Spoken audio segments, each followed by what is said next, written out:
Hey, 1-2, my friend, 1-2.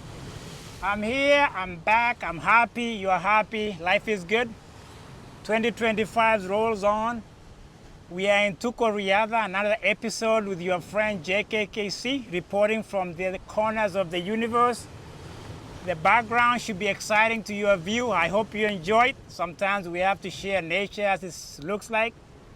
But let's just dive into the subject. The subject is doping and Kenya. What's going on in Kenya? Well, let me tell you the story of Kenya. The story of Kenya is a beautiful story for most part.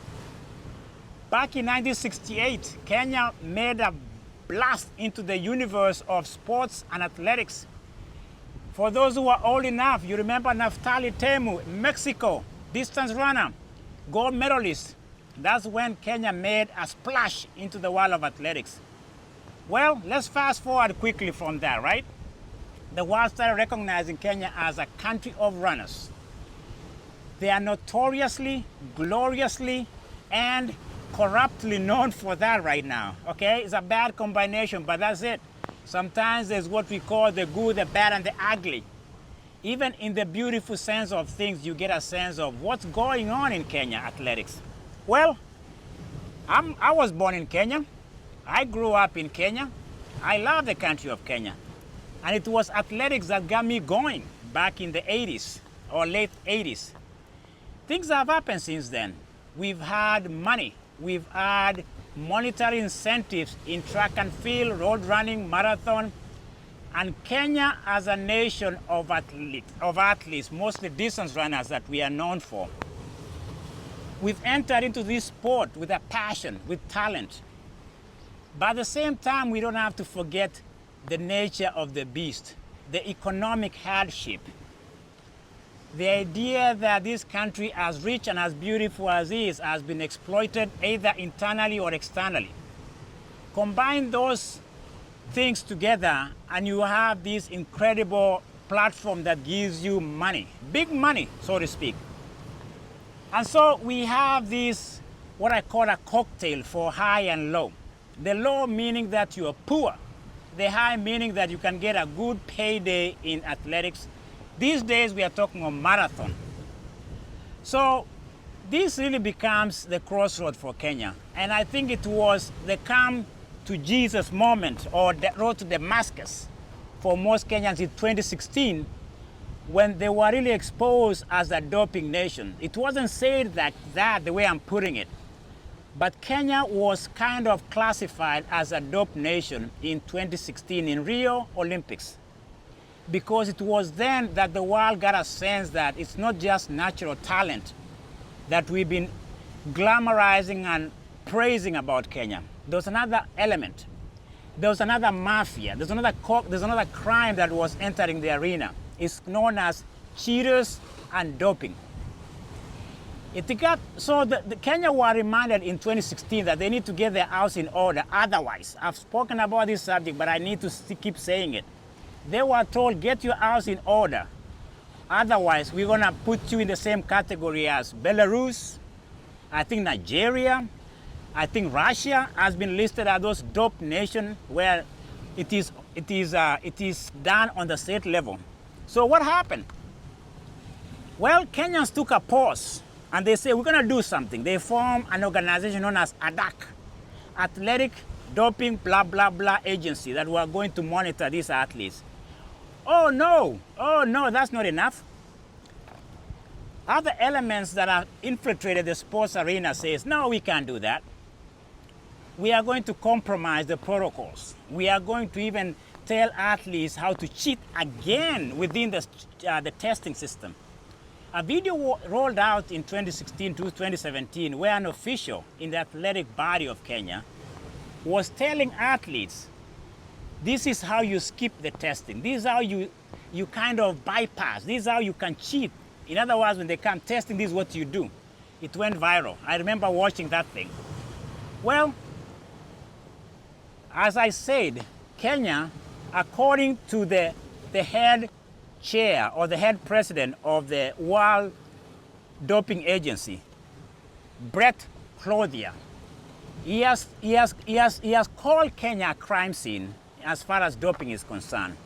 And this has gotten so bad that since 2016, we've had almost 350 Kenyan athletes either exposed as cheaters or dopers, or they've been banned. I think the worst was Chepto was banned. Rita Chepto was banned for, I think, 7 years. It was one of the worst cases I've ever seen, that she had to testify on trying to defend herself, and the evidence was just but pathetic. Let me tell you why I'm on this subject. It's gotten so bad that we have even collegiate athletes in America who have been listed as athletes who have doped. The last one I heard was a lady by the name of Caroline Cheptanui in Tulane University in Louisiana. The other one I heard is a lady in Texas Christian University by the name of Tabitha Ngao. And then we have Kibiwot Kandie, former world record holder in marathon.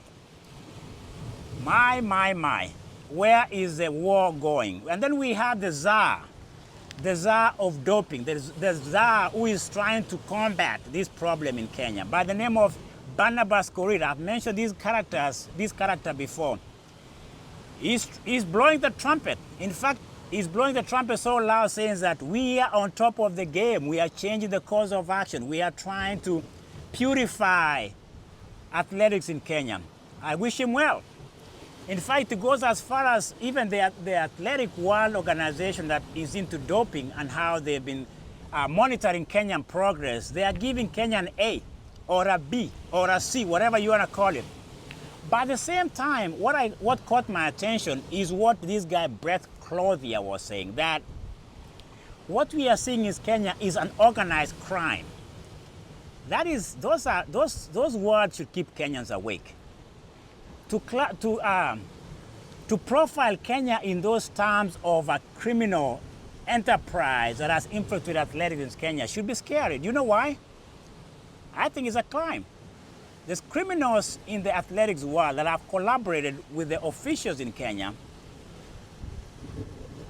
to exploit talent for monetary gain and short gains. And that's why I believe when people say every foreigner who comes to Kenya as an agent of athletes has one thing in mind. These are criminals who see the athletes as money-making opportunities to be exploited. I didn't say that. The president of doping agency around the world made that statement. In other words, what we are seeing is that there are agents that are coming into the country and are exploiting these unlearned, poor athletes who are talented, but they don't even know how to navigate the world of either competing or training or getting better.